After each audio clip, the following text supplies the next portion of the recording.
ছাত্র সংসদ নির্বাচনের খবর জানাতে জাহাঙ্গীরনগর বিশ্ববিদ্যালয়ে আছেন সহকর্মী মোজাফফর হোসেন জয় এবং রাজশাহী বিশ্ববিদ্যালয়ে আছেন মদুদ রানা। আমরা সরাসরি প্রথমে যাচ্ছি জয়ের কাছে। আমি জাহাঙ্গীরনগর বিশ্ববিদ্যালয়ের জাকসু নির্বাচন সম্পর্কে সকালে জানাচ্ছিলাম যে মূলত পূর্ব নির্ধারিত সময় অনুযায়ী আজকে কিন্তু মনোনয়নপত্র থেকে যারা বাদ পড়েছিলেন তাদের আপিল দাখিলের সময় ছিল পূর্ব নির্ধারিত সময় অনুযায়ী আজকে সকাল 10টা থেকে বেলা 2টা পর্যন্ত। সেই অনুযায়ী কিন্তু ইতিমধ্যে সময় শেষ হয়েছে। 20 জন প্রার্থীতা মোট এই খসড়া তালিকা থেকে বাদ পড়েছিলেন। তাদের মধ্যে মোট 16 জন প্রার্থী ইতিমধ্যেই পুনর্বিবেচনার জন্য তাদের আবেদনপত্র নির্বাচন কমিশনের কাছে জমা দিয়েছে বলে আমরা জানতে পেরেছি। তবে হল নির্বাচনে যে প্রার্থী সে সম্পর্কে এখনো পর্যন্ত আমরা সঠিক কোনো ধারণা পাইনি। বলা হচ্ছে যে ওয়েবসাইটে সেগুলো প্রকাশ করা হবে।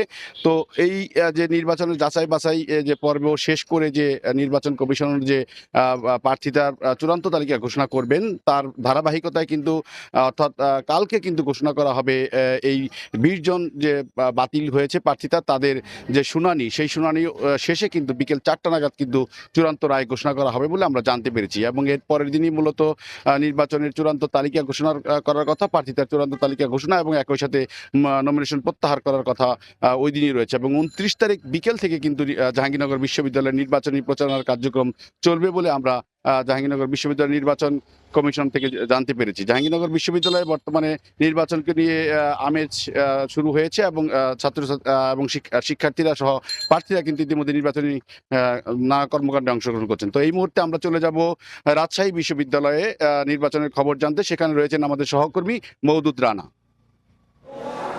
৩৫ বছর অপেক্ষার পর রাকসু নির্বাচন, সে কারণে সাধারণ শিক্ষার্থীদের মধ্যে উৎসাহ এবং উদ্দীপনা একটু বেশি।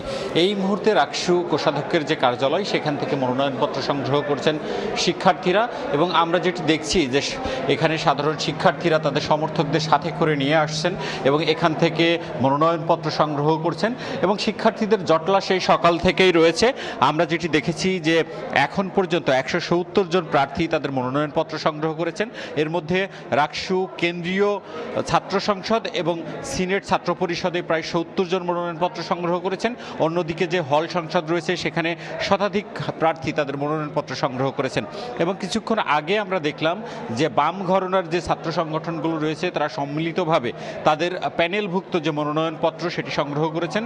অন্যদিকে এখন পর্যন্ত ছাত্র শিবির, ছাত্রদল এবং বৈষম্য বিরোধী ছাত্র আন্দোলনের সাবেক সমন্বয়করা যে প্যানেল ঘোষণার কথা রয়েছে তারা কিন্তু এখন পর্যন্ত মনোনয়নপত্র সংগ্রহ করেননি। এবং এদিকে রাকসু নির্বাচন কমিশন একটি বৈঠকে বসেছে।